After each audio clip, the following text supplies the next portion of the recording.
Episode 30 uploaded and in your face. Let's get down to business after another weekend of very interesting Kentucky Derby preps. What does it all mean, right? Here we go. First things first, journalism. Really, really impressive. Running past Barnes in the stretch in the Grade 2 San Felipe.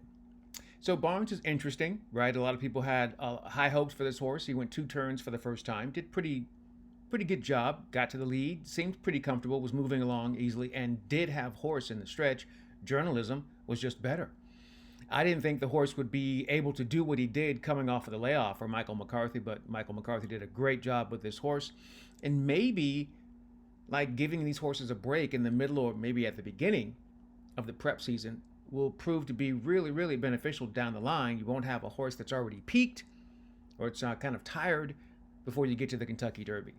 Horses like, remember, Essential Quality. That horse, I just thought, even though he was a grinder, I thought he peaked before the Kentucky Derby. So it's a timing, right? So maybe journalism is moving right along at the right clip, and we'll see where the horse moves on. The problem is he'll have to get one more prep in to really be ready for the Kentucky Derby. We'll see how that goes.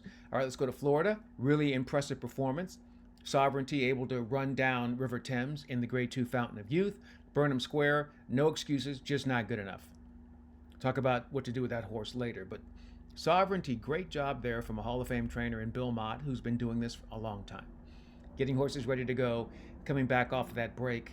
A really, really powerful stretch run to get to River Thames, who was not coming back. And that also was a great ride from John Velasquez. Exactly what we expected them to do. But that horse ran them down and looked really good doing it. So remains to be seen exactly what they do next and how the horse comes out of it, but he'll need one more, at least one more. Well, probably only has time for one more prep to get ready for the Derby to make sure that his fitness is there. Then there was the race that took place in New York. Flood Zone winning the Grade 3 Gotham. Don't care. I don't care about this horse in terms of Kentucky Derby. Remember, we're talking about two different things here. Winning races and then winning the Kentucky Derby are completely different. I don't see this horse competing in that race. He will be very useful as a mile horse, maybe 1 turn mile, but he's not a classic distance horse. So I just congratulate the connections and I move it along. All right. So here's the thing that I want you to think about. So if you look at these horses that have been winning and you start to put together the field of 18, let's say 18 to 20 horses, 18 because the international horses from Japan and Europe might accept their bid, and then that's 2 less spots we have in the gate. So let's say 18 to 20. You start looking at the Derby leaderboard, the points, and who the horses are and what they've done to get to that point, and you start to put together the picture of what this Kentucky Derby looks like. And it's around this time of year where you're like scratching your head like, what am I going to do? And here's what I mean by that. So let's start with the leaderboard. Okay, go to number 1. Cole Battle. He's won at least 3 in a row, right? He went to Springboard, then he went to the Smarty Jones and did a great job recently winning the Rebel. He's a nice little horse. I don't know if he's good enough, but he's interesting and he deserves to be number 1. Citizen Bull, we know he's good enough. We know he's fast. We know he has heart. He is going to be tough to deal with if he remains healthy all the way up to the Kentucky Derby. Journalism and Sovereignty, these 2 closers just jumped up here because of 2 big performances in 2 big races. Are they going to be, will they have enough fitness, right, to do what they have to do in the first Saturday in May? Flood Zone, we just talked about that. This horse is not even factor, so we don't even really think about it. But he has the points, and he's probably going to run, I guess. Getaway Car. Tough horse on the front end. I don't know if he's good enough, but we hope he gets into the race because he helps push the pace. Built is useless. We don't want that horse. With all due respect to the connections, we've seen what that horse has to offer. He's not good enough. Madaket Road, he's got some speed. Like I said, he's just going to get in the way. If he's in the gate, great. He's just going to add to the pace. Burnham Square, we sort of realize now that, Ian Wilkes has been talking about the fact that the horse gets worked up sometimes in the gate or kind of gets excited in the paddock. Then he had no excuses really on Saturday and just didn't perform. So we'll maybe keep him in the mix, but he's got a lot of work to do to remain relevant. Then you go to Sandman. So now you start looking at these horses that are closers, that have been making up significant ground in the stretch, but not winning. Sandman follows the exact same pattern as Giacomo. Same pattern as Rich Strike. Horses that you could see closing in these prep races, but they weren't necessarily threatening, but you could see them making up ground. So if they get the right setup, they're intriguing. Speed King didn't have enough speed to go with them in the front end of the Rebel. He's a horse that if he gets into the Derby, he's just clogging things up. Barnes, I don't know if Bob pushes forward with this horse. He wasn't bad going 2 turns, but he's not better than Citizen Bull, so what's the point of having him in the race? He's just going to get in the way. Sand Devil, no. Another horse that, just gets in the way, right? So then you start looking, okay. After that, you've got, River Thames. Okay. There was something about River Thames that was interesting. I don't know if he is a horse that wants to go 2 turns, but not a bad performance at all. John Hancock, don't know what to do with him. California Burrito. Hey, I love the owners. They're really, really, really close friends. Aaron Haberman's an outstanding individual, and I wish them all the luck in the world. I don't think that horse is good enough. He's a front-end horse, and he just won a race over the synthetic. I don't see it. But do you see how we've gone through this list? We're at number 21 now. And there's really not one horse where you're like, oh my God. So Tistastic, a closer, not really making up ground. Gaming, I don't know if Bob gives him another shot. He's got speed, but he really, really had a horrible time in the Southwest. What do you do with him? And then there's Poster, a horse that's a closer that we just don't know what to do with him, right? So think about that. You just looked at all of these horses, all of these runners that are in the top 20 for the Kentucky Derby, and very few actually get you excited, right? So now we look at what we're doing with our top 5 on the Kentucky Derby list.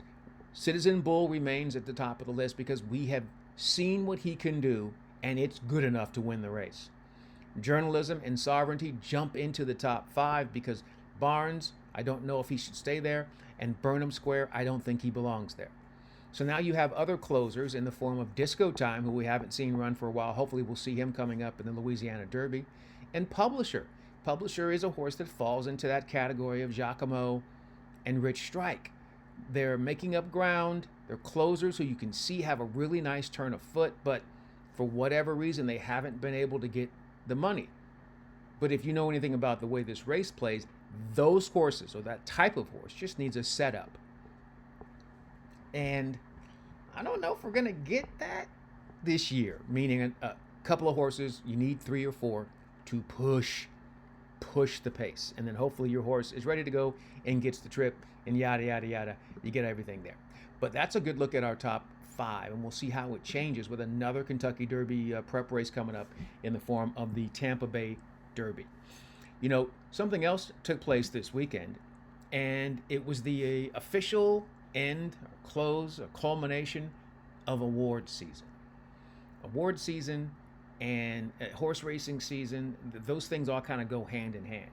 And it's really interesting to me how Eclipse Awards, the Oscars, they're just really unwatchable shows. There's nothing you can do to make those shows entertaining to people outside of the industry, right? If you're watching the Academy Awards, the Oscars, you're watching because you may be one of the 2.3 million people in Los Angeles who are working in the film and entertainment industry.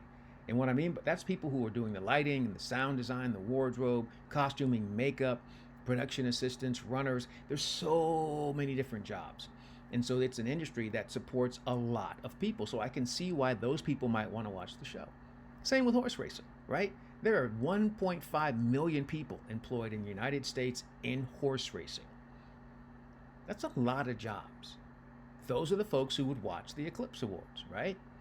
But with both of those entities, you're trying to make that award show appealing or enticing to people who are not in the industry. But it's really hard to do when your whole award ceremony is about how great you are, how great your industry is. So how do you get people who are not involved to be at least interested, right? Okay, you got to give them a vested interest, right? What have they been doing? They've been allowing you to bet on the finalists. And the thing that makes that tricky is this. First off, no one's going to bet on the Eclipse Awards. We don't care about it that much. Because we're already betting on horse racing every single day. We don't need to bet on the award ceremony. But that's fine.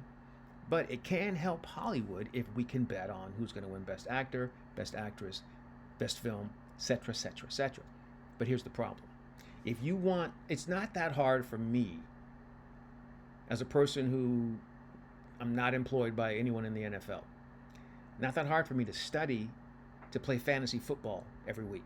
There's only so many players. It doesn't take me that long to look at their numbers and their stats, and there's some familiarity with what they do if you've been doing it for a while. So it's not that intimidating, right? But if you want people to bet horse racing, well, you have to study and you have to learn. So you have to put the time in. But the time that you would put to learn about the field of runners in the Kentucky Derby is not nearly as much time as you would have to put to finding out anything about the 10 movies that are nominated for Best Picture. Like, that would take you far too long. And Hollywood does a horrible job of making these films accessible, giving you trailers that would help you to understand anything that's happening with it, and therefore somehow spiking your interest, getting you to care. And it's impossible. Horse racing's award season starts like late October, November. I feel like Breeders' Cup is the beginning of the award season, because if you win a Breeders' Cup race, you most likely win the award in your division. Duh. And they give you a trophy right then. Award season in Hollywood starts in October as well. They got the Saturn Awards, and they go into the People's Choice. Then they wrap it up in March with the Oscars. They should find a way to bring these two entities together. There's so many jobs, and there's so much excitement, but yet when they have their big days, like, all the excitement is just zipped out because they tell too many stories, right? Horse racing wants to tell you all these ridiculous stories on Derby Saturday. You've got 20 horses, so I got to hear 20 ridiculous stories about the ownership and the family and the name, or maybe they got some celebrity to be a part of it. It's just too much. Too much. Hollywood does the same thing, right? They tell us these stories about the filmmaker that we've never seen before. They really try to get us excited about the international film that's in a language that none of us understand, and we don't have the patience for the subtitles, and the stories are all the same. But then they get up there for their speech. In horse racing, they get up there and say how much they love the horses, right? Or billionaire Mike Rapoli gets up there and tells you how he's going to change everything. Then he does absolutely nothing to help change it, except make another $1 billion outside of horse racing. He's not a dummy. He's not going to try to make his money inside of horse racing. What do they say? The easiest way to make a millionaire is to have a billionaire invest in horse racing. It's just the synapses aren't firing. It's just not something that makes sense. But, maybe they'll be able to find a way to bring them together, because it's just ringing hollow. It's just something that doesn't really interest anyone. And like I said, the betting would make it interesting if you could find a way to give us access to the movies, and I don't have to watch these movies. I can just look at a trailer and figure it out. That'd be great. Same way I can look at the past performances and figure it out. Although I was way off this weekend in all my selections. All my horses ran like crap. But that's okay. We're trying to put together a picture and a puzzle of what the Kentucky Derby is going to look like, so we can hopefully make the right decision. All right, that's enough of that. That's going to do it for episode number 30 here, as we are wrapping it up here on this 30th episode of Horse Race Bets with me, Ken Rudulph. In the meantime, in between time, and until next time, we'll see you here. Good luck and enjoy whatever you are into, and we'll get down to the business of picking a winner in the Tampa Bay Derby this weekend and continuing to solidify our Derby picture. We'll see you then.